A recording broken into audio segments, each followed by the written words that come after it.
constitution. Because the 13th Amendment to the Constitution was brought in specifically as to address the ethnic issue in 1986. And though we don't have a provincial council in the northern province, we have had elections, and the 13th Amendment was not amended after that. But now, after 4 years after the war, when there is a talk that we want to have the elections in the north, the government is trying to amend the 13th Amendment, taking off the land powers as well as the police powers. So this is a very big issue, and especially because of the fact that the 13th Amendment came to being after the Lanka agreement. So, I mean, I think yesterday in the presidential speech on this victory parade, President really specifically speaks about India without naming it and telling the people of North that though there are friends are there, but don't believe them because at this very moment he's angry with India because of the 13th Amendment. Because India is pushing for 13th Amendment, and the government, especially some part of the government, not all, are very much against the power devolution.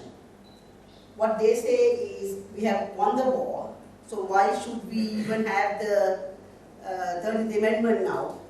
Some even say that completely take off the 13th Amendment from the, completely abolish the whole thing. But I hear that I don't know whether you all know, one of the ministers who are very close to the president, he says no, at least we will reduce the land power as well, the land as well the police power. So it's a very big issue, because I also heard in the news that the high priest, normally the monks are supposed to be in Sri Lanka, they are the ones who are really creating a problem. But I heard the high priest in Kandy telling one of the senior ministers that at this very moment, if you are going to take off the land and the police powers, it doesn't look good, and also it will have serious repercussions. So that was, I was thinking it was really, really nice for him to tell that, but that is a very big issue that we are facing. Though the government definitely want to go for elections, though they are very worried about the elections, but before going they want to really curtail some of the devolution aspects of 13th Amendment. That's one thing. The other thing that I wanted also to highlight is the issue of manna, which is really a big issue where a minister who is also, I think, economic development, one minister, resettlement, the minister of resettlement, the issues between the minister as well, the priest, the Catholic, between the Muslims and the Catholic, the problems in manna.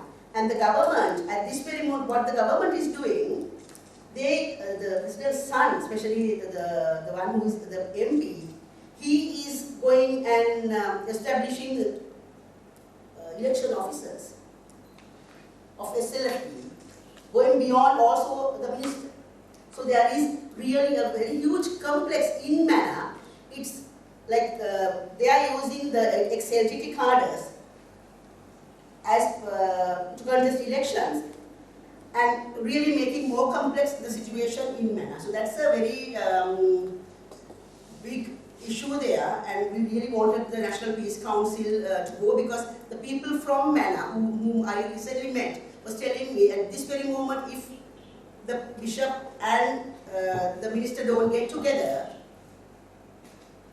they will have big problems because of the push that the government is doing. Because the government is using, in one way, as Sarah said, they use the military. That's open, you can see it. But the other hand, they also use, like, his son, this particular son, is basically living in Kilinochchi, and also getting acquainted with the military. Plus, he is also using the ex-LTT cadres for political, to contest, for them to contest. and because some of them, not all, and also trying to use them against the established political entities in the district.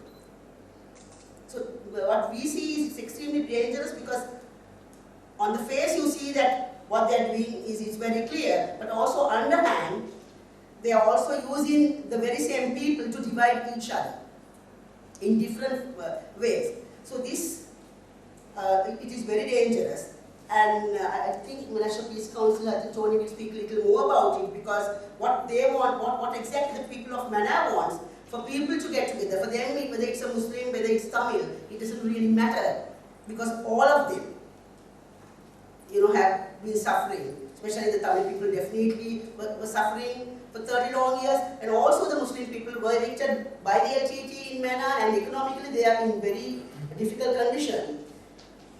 But right now, what the government is trying is, while controlling through the military and acquiring the land, everything, but then again also they go into the society, into the people, and try to divide them. Like very recently we were doing water education, and one man, after I spoke, he approached me, he thought that because I'm coming from south, that I'm pro-Rajapaksa, he was telling, ma'am, I'm going to rename our village as like Mahindapura. Like, putting Mahinda's name in Sinnapandi village in Madu area. So I asked him why. I said, in 2-3 generations, are you going to tell that your great-grandson where he was born? If Mahinda wants to have Mahindapura, he can already have it in Ambatara. Why it is in Madu? So, like, people are also very scared to speak openly, because so much that the government, every time that you are having a meeting there, the NID will come. Like for our meetings also, the NID comes and sits there. So it's very difficult to understand, because people are not at all free to be open.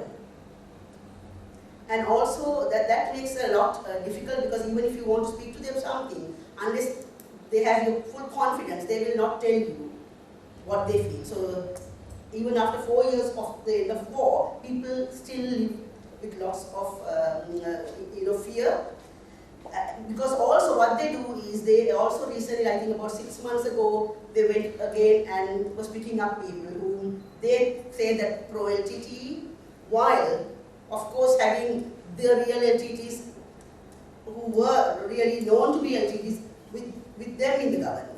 So for us it is very difficult to do our work, as especially who have been working there in North and East for a long time, because before, when at least we knew who and who, but right now it's also very difficult, because we don't know how the people also feel about it, and also people are very scared. And especially it's also not very clear, like as I told before, like Sarah said, that you see the militarization, but then again also underhand what they do, going to the people, going to the political parties, having their people, putting them and try to divide people. It's also, what I feel, it's much more dangerous, because fighting a war you could see it, but when you really make people to suspect each other in a society, polarize the people, it will have long-term implications. So that's exactly the fear that we have. I'm going to stop at that and let Tony continue.